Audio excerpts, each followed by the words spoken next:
Well, hello everybody. Gonna do a little shooting today. Got a really interesting gun, a Taurus TH9. You know, I seen this gun in the store and picked it up, and I know my SIG friends are gonna cringe when I say this, but it has a little bit of the SIG 226 look and feel to it. I just picked it up and really liked it. Full-size gun, 17 round mag. It's got, you know, standard 3-dot sights on it. One thing I'm a little disappointed about on this gun is I have Taurus G2s and they have fully adjustable sights. This guy does not. It's just the windage adjustable rear sight with the standard, real standard 3-dot sight setup. But I thought that was interesting that Taurus G2 that's selling for the 200 range or low 200s has fully adjustable sights. This guy's still very moderate price. It's under $300 brand new. Does not have fully adjustable sights. Thought that was interesting. You know, the gun comes with a little bit of interesting features. Ambidextrous safety and ambidextrous slide release. Now, I found that really interesting. Most guns do not have that. So to me, that's some pretty extra good features on that. Got a brother that's left-handed. He'd appreciate that. So I thought that was interesting. Another thing that I find interesting about this, so it's the exposed hammer double action gun, and it has the decocker, but it also has the safety as such that you can carry it cocked and locked. So kind of some added features. I think the only other gun that I've seen that has exposed hammer with the decock and the cocked and locked safety feature is the FNX. So, kind of some upper end stuff on it.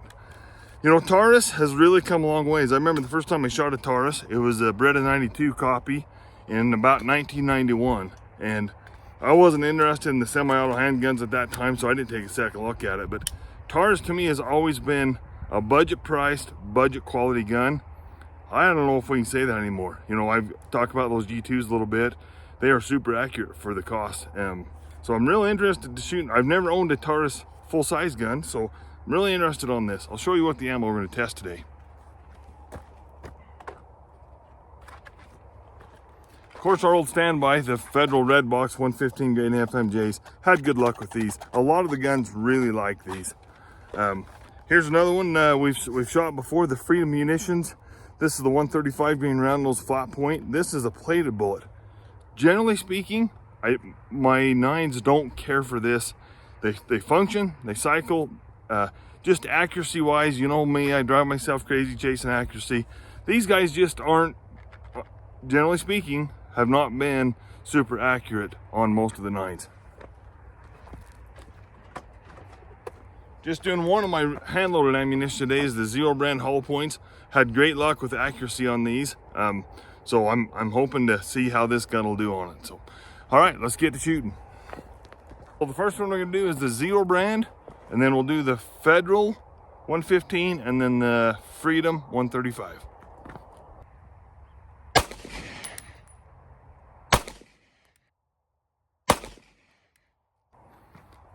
All right, so that was the Zero brand bullet. Let's walk and have a look. This first time I'm shooting this gun on paper, and I'm not seeing where I'm hitting, so I'm real curious if the sights are off one way or the other. So we'll go check it out.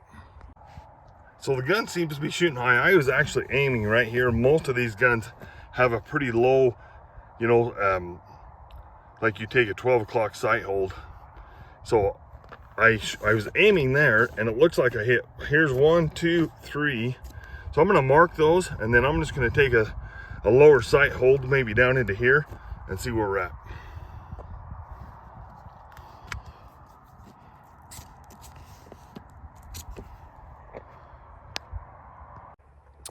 All right, well, that was certainly interesting. You know, generally speaking, on these polymer frame guns, the sight hold versus the point of impact is usually the 12 o'clock. And so I kind of assumed that on this one. And so I held at the top of that upside down T, and it's actually shooting more of what I would call the 6 o'clock sight hold. I hope that's the case. That's what I definitely prefer. So anyway, that's what I get for assuming, I suppose. But before we do any more shooting, I was gonna ask you guys to take a second and please subscribe, give it a thumbs up. If you like what we're doing on the channel, I'd appreciate that. So anyway, let's try another 3 rounds with the let's see, those are the Zero brand bullets.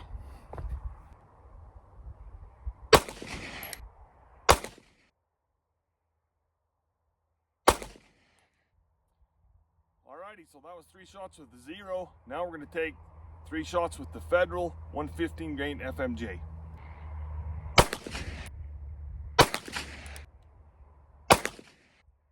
Alright, so that was the Federals. Now we're going to do the Freedom 135 grain round nose flat points.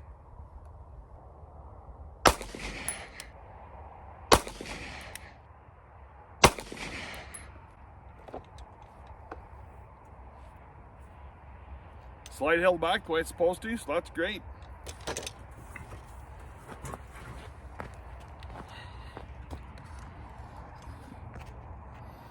All right, let's walk it and have a look.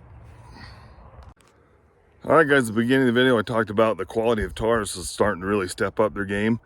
I think with these results on paper, you'll agree.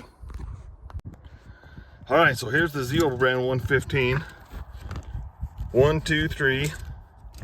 That is slightly over 2 inches. Yeah, we might even call that 2 1/4. Pretty dang good. I'm a little surprised. The Zero brand has definitely shot better in other guns. Definitely acceptable. Not a bad group at all. Really like the point of impact on that one. So here's the Federal 115s. I'm going to call that a fantastic group. We throw the tape measure on it.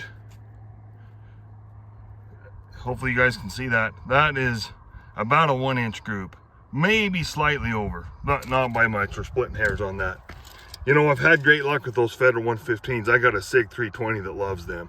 That's a great bulk ammo for sure. I've had great luck with those. Here's the Freedom 135 grains. We haven't had as good a luck with them. This gun seems to like them. Love the point of impact on that. That's under 2 inches. I can certainly live with that for that's actually a reman ammo. So we're gonna go ahead and mark these.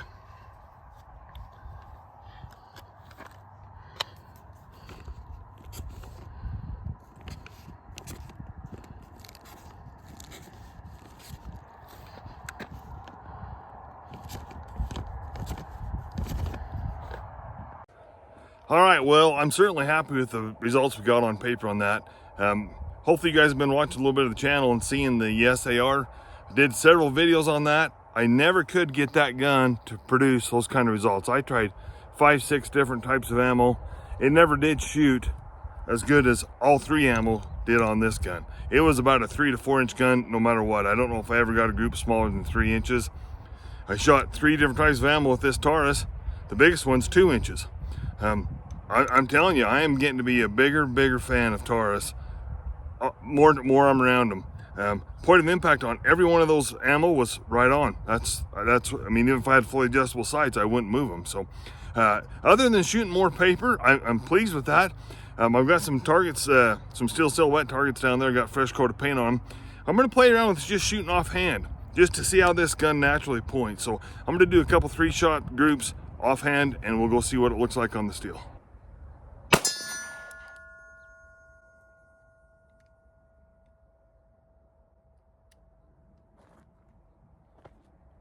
So these are reloads, but I had a malfunction and I'm not sure what happened. The gun just stayed back.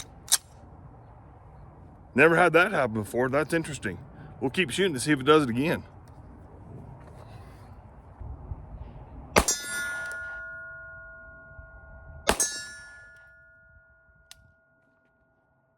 Well, let's see if it functions those two. We're gonna walk up and look at the target and see how that is grouping offhand. You know, you guys have shared some good days and some bad days at the range with me. It feels like we're having a good day. So here's 3 shots, offhand, 25 yards. Not super slow, but not super fast. Throw the tape measure on them just for fun. That's about a 3-inch group. Hopefully you guys see that. All right, so I don't know, guys. Like I say, I must be just having one of those good days at the range. Shooting a 3-inch offhand group at 25. I don't know if a guy can complain about that. You know, I know my SIG fans are going to be cringing about this, but this gun has that SIG 226 feel, which is quite a bit different than the CZ75 as far as bore axis. But you know, you can't argue with that SIG design for sure, and that feels like this gun. It's certainly not a clone or not advertised to being a copy, but it just has that similar feel of the SIG. And as the results we're seeing, the gun wants to shoot. So I'm going to do 3 shots, and I'm going to fire each one of them double action. So I'll shoot one, decock the hammer, shoot another one, and we'll do a 3-shot group, double action.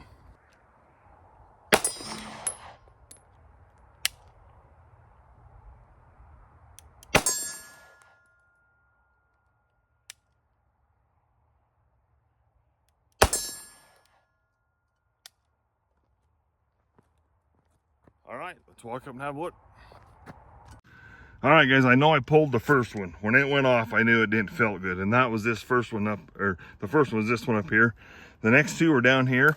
I'm gonna throw a quick coat of paint on this target and do that again, because I really think the gun will shoot better, even in double action. I think it's just me getting used to that trigger a little bit.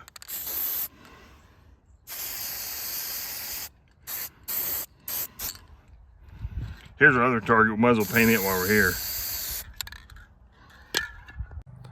All right, guys, we're gonna try that double action round one more time, but gonna tell you guys something a little bit interesting about this gun that was kind of happened off camera.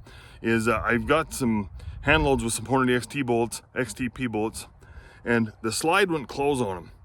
So that tells me the chamber is a little bit tight on this gun. And I know that I had a batch of my reloads that I didn't quite bring the bell in far enough. You know, they tell you not to crimp 9mm, so I'm not going to call it a crimp, but when you actually bring the bell back in, and I didn't quite get it enough. That tells me the tolerances on this gun is pretty tight. Unless the chamber's super dirty, I doubt that's the case. This gun doesn't look like it's hardly been shot at all, but so in a way, it's kind of good that the tolerances are a little bit tighter on them. But super happy with it. Let's do one more 3-shot group, double action only.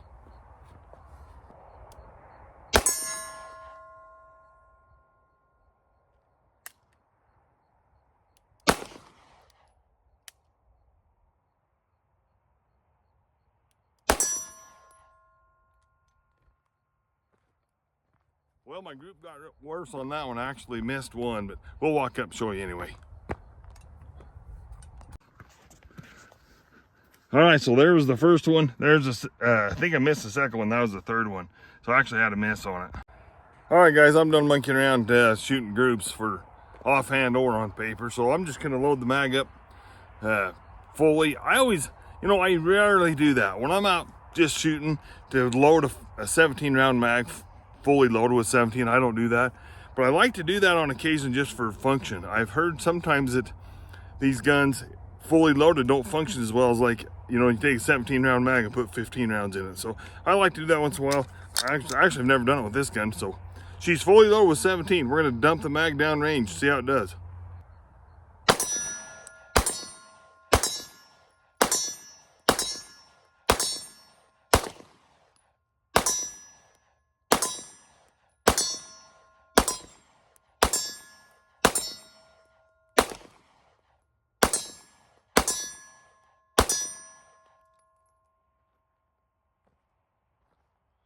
Well, functioned just perfect. Mag held back, or the slide held back at the end of the mag. Had one miss on there. If you guys watch this channel, I chase the accuracy like crazy. I do not shoot offhand enough. Just right there, you can see I missed one. So I'm gonna do that one more time. That was a lot of fun. All right, so I got a mag full of those Freedom Munitions 135 grain plated bullets. We'll see how they do.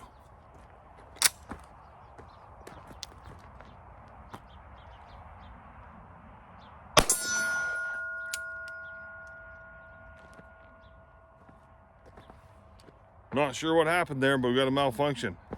So I jacked the shell out, and it's got a real light primer strike on it. So I don't know if that's ammo or if that's malfunction of the gun. We'll keep shooting.